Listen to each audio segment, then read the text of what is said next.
At Inspiring Change, we help our clients build work cultures that bring out the best in their people. We created this podcast to share real stories and insights from those who are shaping better workplaces every day. So grab a cuppa and pop in your earbuds. Wherever you are, you're very welcome to the Building Better Cultures podcast. We're excited to have you with us. Hello there and welcome to this episode of the Building Better Cultures podcast with me, Scott McInnes. Lovely to have you. And thanks a million for being here. Before we get into today's guest, if you are listening, please just take 30 seconds, whatever platform you're listening on, just take 30 seconds, 20 seconds, just to give us a wee comment and a rating. It's amazing how much it helps to get the podcast out there. And as I've said before, and I'll say again, we do put a good bit of effort into it. And I hope we bring you good guests who all have really, really practical insights and ideas for things that you can take away and do in your workplaces. So just 2 minutes of your time would be very, very much appreciated. Thank you so much. I often talk about the fact that we have, generally three different groups of guests. The kind of famous people are one kind of group, like rugby captains and that kind of stuff. We'll be talking to my guest in a minute about the rugby, I suspect. We also have kind of people, consultants who have a model or some research or something they want to bring. And then we have that group of people leaders, because often they're the ones that are actually on the ground. And they're the ones that are saying, well, that's all great, all that best practice stuff that you bring, from your podcast or from your book or your model or your framework or whatever. But let me tell you what it's like working on the front line.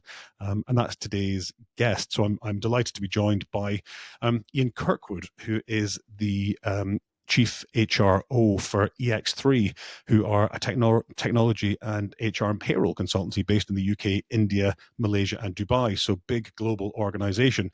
He's been working in the field of HR transformation and change for 30 years that you'd never guess by looking at him. His hairline, unlike mine, is much better.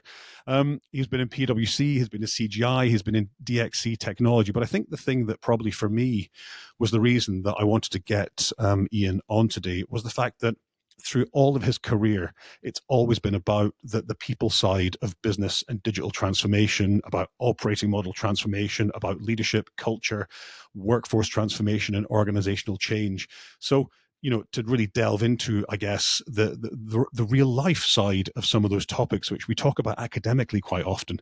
But it's great to be able to get into the coal face stuff as well. So, Iain, hello, how's it going? Very well, and as you mentioned, the rugby, very well. Well, as a fellow Scot, we probably shouldn't mention that Scotland creamed England in the rugby at the weekend. Listen, thanks for joining. Really, really nice to have you on. Let's start with a kind of a big question, and we'll just see where this goes. How do you set a company up for success through its people? The age-old question. Yeah, it's a good one. I think from my perspective, first of all, clarity around what the company's trying to do, where they're going, and then making sure that all the people are lined up behind it, getting everyone on the bus, as I like to say.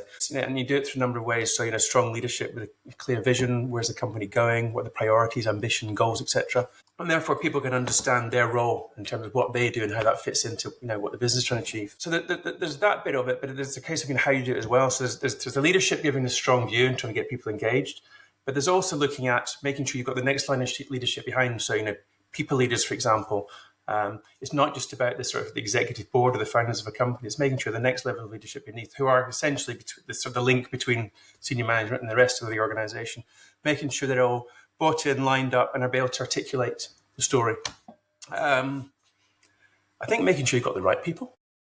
You want to get everyone bought into the story, not people who are just technically good, but we talk about culture and making sure that people are culturally fitting into the company as well. So what does successful hire look like in a particular organization? What does that look like? And hire for it. They say, what is it Simon Sinek talks about? You don't hire for skills, you talk for attitudes. You can teach skills, but you can't teach attitudes. So I think it's very key to get the right kind of people on board in an organization. And I also think strong performance management. You've got to be able to make sure that if you've got clear objectives around what the company's trying to achieve, a clear and structured way to make sure that you're managing positively and negatively, so positive performance management, but also managing bad performance, that you're actually managing people with clear objectives aligned to what the company's trying to do. So I think for me, it's always about people. I've worked in technology businesses for most of my career, but it's always, when we talk about transformation, be it business transformation, tech transformation, for me, the difficult bit is always the people, getting the people bought into it, aligned, So from a company perspective, you need to get everybody on the bus, I would say. There's tons in there, and I'm scribbling Yeah. I'm scribbling because I forget things all the time. So Okay. let's go back to the very top of what you just Yeah. said and talk about purpose. Because I think that there's a lot of purpose washing going on, that you just, and people, almost organizations inventing what they believe to be a Simon Sinek, start with why-esque purpose. How do organizations that do, for example, your organization, you're a software company. How do you create a motivating, engaging purpose for employees when they're writing software? How do you bridge that? Yeah, I think it's to, again, back to my other point, it's making sure they understand that what they do and how that fits into what the business is doing. So you can have software developers, coders in the weeds of coding, but it's kind of, so what, they're always blinkered and doing what they do. But actually, how does what they do impact a customer in a positive way? I mean, the purpose is a great one, and I love to talk about. I love that there's an analogy, Simon Sinek again. There's an analogy he uses with a car. You don't buy a car to put petrol in. You buy a car to get somewhere, right? So you're on a journey. So your purpose is to get on a destination. Your car, if you like, in the analogy of an organization, you need to create money in an organization to put fuel in the car to get you from A to B. But you don't ultimately buy a car just to put fuel in it. So your purpose is not to make the money, it's to get you from A to B. So I think people who actually buy into what they're doing, rather than just here to sort of to make money. And I think there's a lot of organizations really sort of focusing on purpose. Yeah. It's always an interesting one for me. I like that Simon Sinek analogy, and it isn't always about making the money. You're right; it is about making a difference and doing something over and above profit, and that's what Simon Sinek will say. I think that alignment piece is so important, making sure that people understand the work. And you talked about it in a second. We're going to talk about that in a wee while, about middle managers, about making sure that people are aligned, making sure that everyone's aligned and really clear on what they're doing, pulling in the same direction, and that people then understand the difference that they're making, and that's really important. Something else you touched off was performance, and what if I get the wrong people? That's the question. What if you get the wrong people? I don't think we are good enough in organizations, and that's organizations and employees, and I'd love your perspective on this from the internal side of things, having a conversation that goes something like, I'm not sure that this is the place for you to continue spending your career. There are better, different other places where you could do that really effectively. Yeah. I Well, you guess mean having the people conversation? Yeah, having that actual conversation with another human being who just isn't fitting into your culture, who just isn't fitting into the organization, who probably isn't happy there, who they're not getting the most from you, and you're not getting the most from them. But we never sit them down and go, maybe you should continue your career elsewhere. How does that sound? And legislation aside, why don't we have that conversation? I think, and it's a really interesting point, and I think that plays to the importance of people managers, strong people leaders within the organization. We are at EX3. We've recently gone through a bit of a restructure, and we're at that kind of inflection point. The company's grown, very, very well over the last 8 years, but now we're about to kind of take off, if you like. So we're at that point. We're getting this people leader layer really right, because these are the people that I think are going to make or break the organization. And to your point, there are a lot of people I've seen over the last 30 years, even senior people, senior leaders in organizations, that struggle to have the difficult conversation. It's all very good to have, we all love to say, well done, you've had a fantastic year, have a pay rise, have a bonus, etc., be promoted. That's all great. But people struggle with kind of having that difficult conversation. And I've seen it in organizations where, for example, you've got a typical performance rating of 1 to 5. I actually went into an organization and the general view was, let's just give everyone a 3 because that's fine. We don't have to have the difficult conversations. But actually, because we haven't really done performance management particularly well, so we haven't got the evidence to support the promotions, we haven't got the evidence to support managing the difficult conversations. So it's all very easy just to give everyone a 3, which is fine if you're performing as a 2 or a 1. Oh, got a 3, didn't need to do much, sends the wrong signal, but happy days. But for those people who are really outperforming and performing very well, you're sort of rewarding mediocrity or underperformance by just sort of bringing everyone down to the same level. All of it, a lot of it comes down to, managers not being able to have that difficult conversation. So actually, to the point, is someone right for an organization? I think, you're not doing an individual any favors or the organization any favors by not being able to have that conversation. So I think certainly in our organization, getting that people leader role with the right people, with the right skills that can have the difficult conversations is key. So we both know that people end up in those people manager roles, not because they're necessarily good people leaders, but because they are technically proficient and they've gotten to a point in their career where they're now senior, and now is the point where you get a team.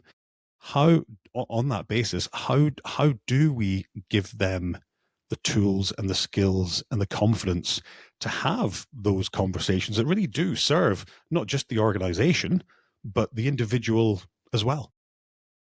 No, and it's a good point, and you're right. You have, again, in some of the very technologically focused companies I've worked for, you get brilliant people that put, satellites into space, technically fantastic, but they don't have those softer skills, that they can't have that conversation with people. So I think, providing training is giving people the right skills to be able to have those conversations confidently.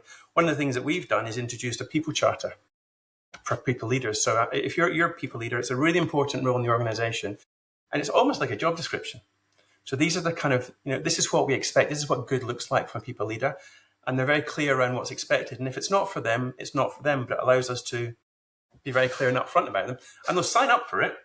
But it's also part of their performance review, if you like, because they will be measured on their ability to perform the role successfully. Because to my earlier point, it's so important that we get this bit right. If we're, to your first question around how do we align people behind the organizations and drive success in businesses, it's about making sure that people are aligned, stay aligned with objectives to support what the business is trying to do. But also when it comes to that point where somebody is not aligned, then we need to be able to do something about it. Either help them to realign or have that conversation, as you say, that maybe they're not right for the business. Yeah, and we often talk about the fact that we empower people to be great people leaders, and then the charter sounds like a great idea, but for me, with empowerment comes accountability. Absolutely. And I wonder how do you hold those people leaders accountable for delivering or standing behind that charter that they've signed up to? Because it's easy to say, "Oh yeah, that looks great. Yeah, I'll definitely sign up to that." But actually, when you're not doing it, how are they held accountable in your organization? Well, to the people charters, they're essentially going to have some objectives around being a people leader, which we've set out what good looks like. And yes, they can all tick the box and say, I'll do that. There's giving them time to do the role properly. So we have, in terms of performance management, there's, I've seen a lot, certainly in bigger organizations where they do people management really badly, is because it becomes this sort of tail wagging dog, really administrative. It takes a lot of time. Actually, it doesn't make an impact on salaries, promotions, etc. It becomes an admin heavy chore, and therefore it's not done properly. It's left to the end of the year. People ask for feedback at the last minute when people to provide feedback are too busy. So you get all these kind of things, but from our perspective, it's around setting the people leaders' objectives around being a people leader successfully and what we've articulated what good looks like. But also we're asking the people that they're managing to provide this upward feedback. So they will be held accountable for how they do it. And we need to, in order to do that, of course, you need to create this environment or this culture of trust where they feel comfortable doing it, because not everybody is comfortable giving upward feedback, which is open and honest and direct. So that's exactly what we're trying to do, to create this environment where people feel that they can say what they want to say constructively. I don't think we have worked with an organization that does performance management well. And I wonder, and you've just said it there, we don't like giving, managers don't like giving good, developmental, let's call it, feedback to their teams. Teams don't like giving feedback to their bosses because they may not feel psychologically safe, or there might not be trust there to do so. Why are so many companies getting it wrong when in actual fact you and I would probably sit here and go, well, it's just about having an ongoing conversation about how you're getting on? Why? What is it that gets in the way of that happening?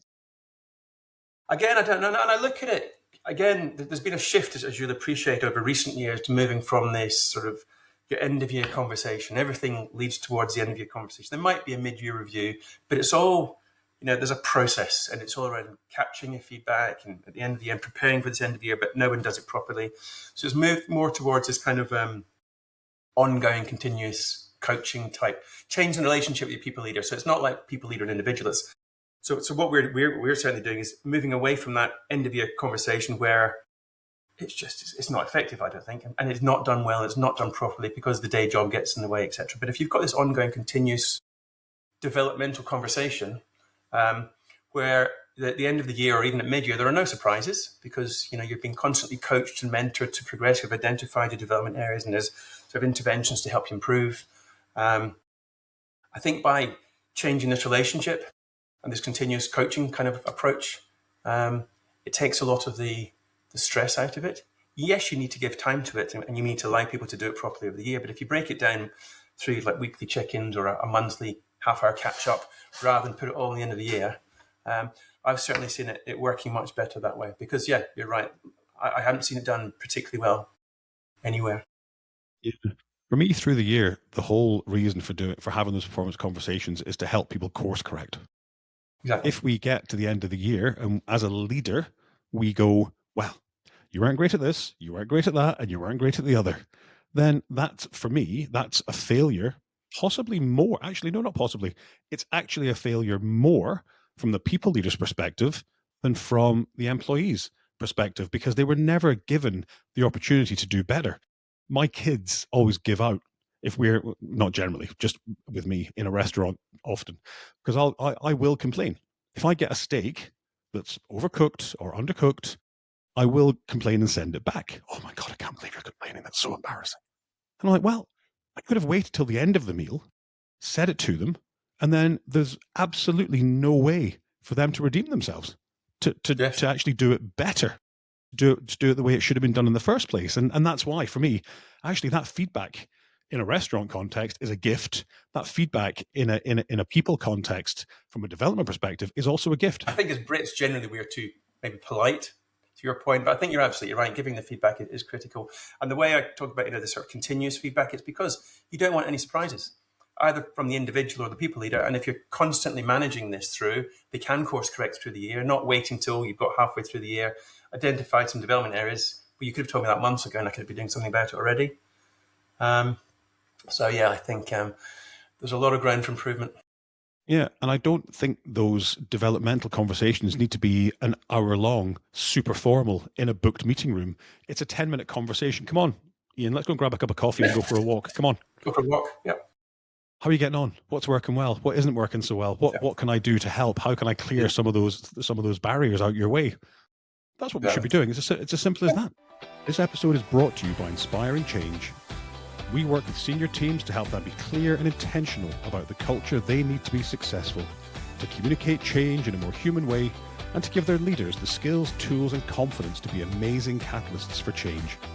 To learn more about our work and who we do it for, just pop along to inspiringchange.ie. I think we often hear that it's the system that gets in the way of really good performance conversations.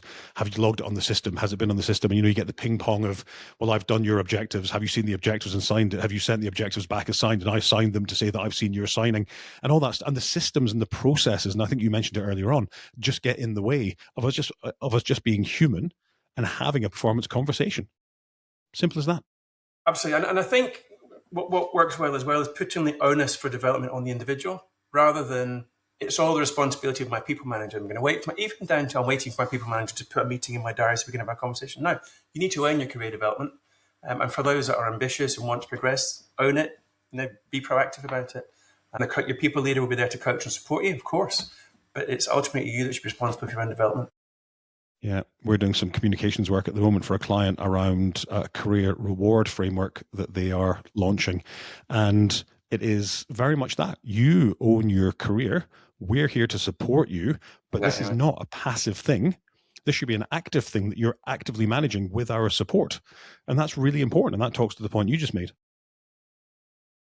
I agree completely. Yeah.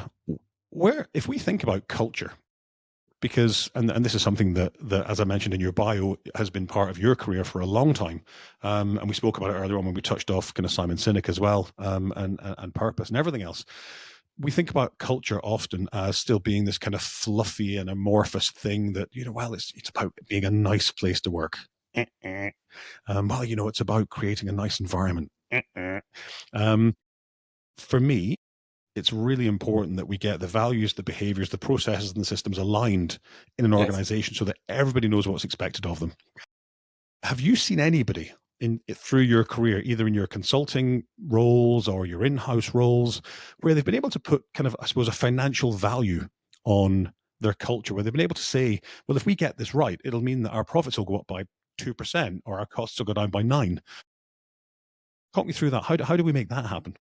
Yeah, I mean, I've certainly, and it's a really good topic actually, and I've seen lots of people try. I don't think anyone's actually succeeded because it's actually how do you put a value on culture?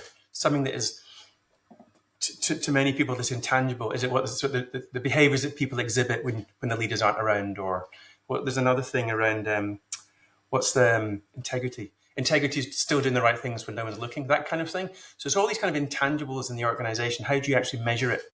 And I think it's not you're not going to measure your culture by doing an engagement survey, for example. But it's actually how do we understand the impact of this, as you rightly put it, the sort of soft and fluffy peoply stuff. How do you sort of convert that into sort of the hard, tangible CFO metrics? And it's difficult, and I think it's not necessarily the culture itself, but actually, if you can define what a culture is and some of the other things, what does a positive culture look like in an organization? It's these things, these direct things, which would absolutely positively and negatively have an impact on numbers. So, for example, in a positive culture where everyone's working well together, feels trusted, open, you'll see collaboration, accountability, going above and beyond what's expected of them. These are all going to have a real impact on the tangible value. The flip side of that, of course, if you're in a toxic culture where you see, politics, red tape, people pointing the finger, blame, nothing getting done, that's obviously going to have a negative impact because you're not being as productive as you can, not getting things done. So I think it's actually the impact of a positive or negative culture on how the business performs rather than putting a tangible value on culture itself. If that makes sense? Just how do you No, it quantify does. that? Yeah, and it's one of those things that it's interesting that we measure NPS, so the net promoter score from our customers, and then we measure ENPS, the net promoter score Yeah. from our employees. But you could Yeah. argue that actually the ENPS, that the culture in an organization has a direct impact on the NPS scores that your Absolutely. customers are giving you, because they're the ones that are experiencing the service, aren't they? Absolutely. I mean, if you look at, if you've got, an environment where people are held accountable, we talked about accountability earlier, people are held accountable for what they've got a client problem in a consulting business, own the problem, deliver it. So if you're accountable, deadlines will be met, you're going to get more satisfied customers, faster revenue recognition. If people are collaborating, they're working together, you're going to get less duplication, less waste, you can deliver things for less.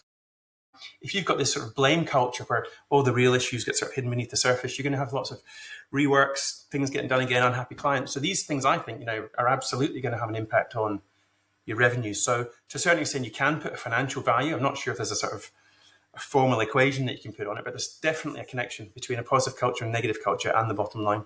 Have you seen any organizations where they've taken things like their sick leave data, for example, or your performance data? So, oh gosh, isn't it interesting how this team's getting all twos or ones, and the engagement survey suggests that from a values perspective, the boss isn't living the values, and that's a pattern that we're seeing across the organization.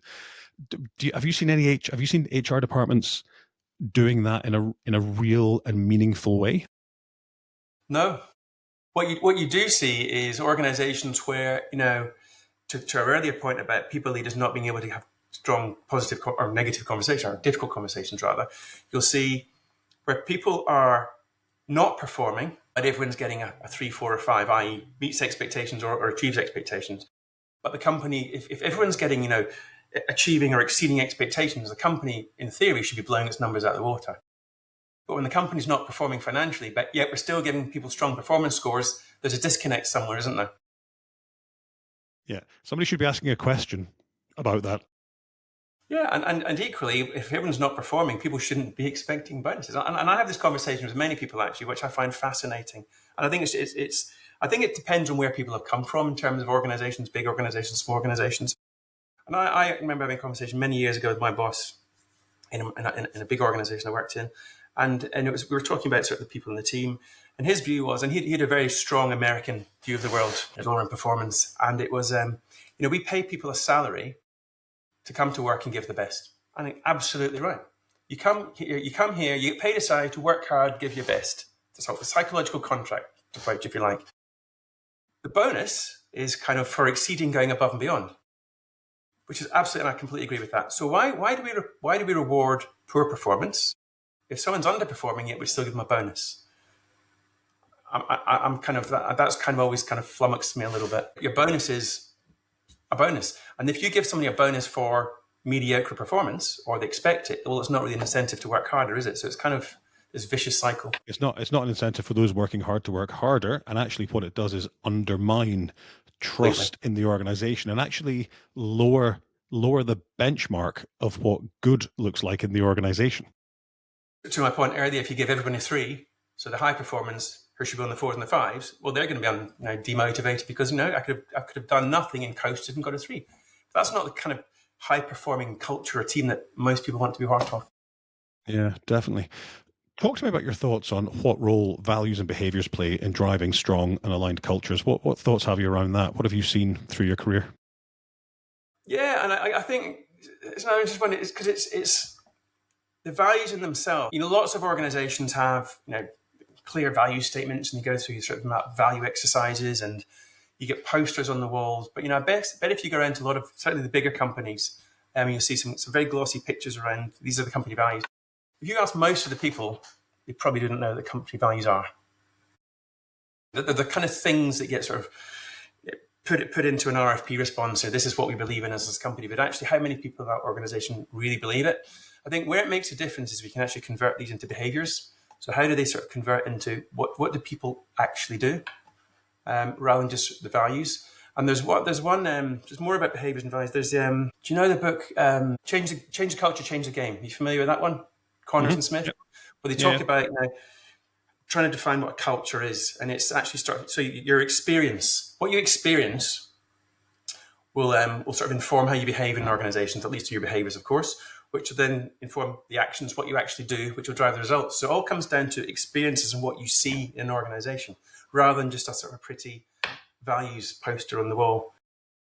And I think a lot of it as well, it always comes back to what do people reward or what was seen as success. So if you don't see leaders living the values, or what people, how they treat failure, or things like that, that's what people kind of respond to, rather than just sort of a value statement on the wall. So I think values are important, but only so far as they lead to changing behaviors in terms of what we expect for people. Me, I completely agree. That's all values are for. They are a wraparound for your behaviors. That's all they are. They are having honesty or integrity or passion or innovation plastered all over your walls is utterly pointless. Save the money. Yeah, and I read somewhere, I can't remember what it was, but if you've got integrity as one of your core values, you've got bigger problems in your company, I think. If you have to remind people. Honesty is the one that always makes me laugh. I'm like, what? So if we don't have honesty, does that mean that people are going around stealing from each other's desk drawers? Like, unbelievable. I remember Karen from Dennison Consulting, we do a lot of work with them. I remember her saying to me once, and it was a quote, I think, from the guys that wrote a book in the US in the late 90s. And the line was, your culture is dictated by the worst behavior you're willing to put up with. Exactly right.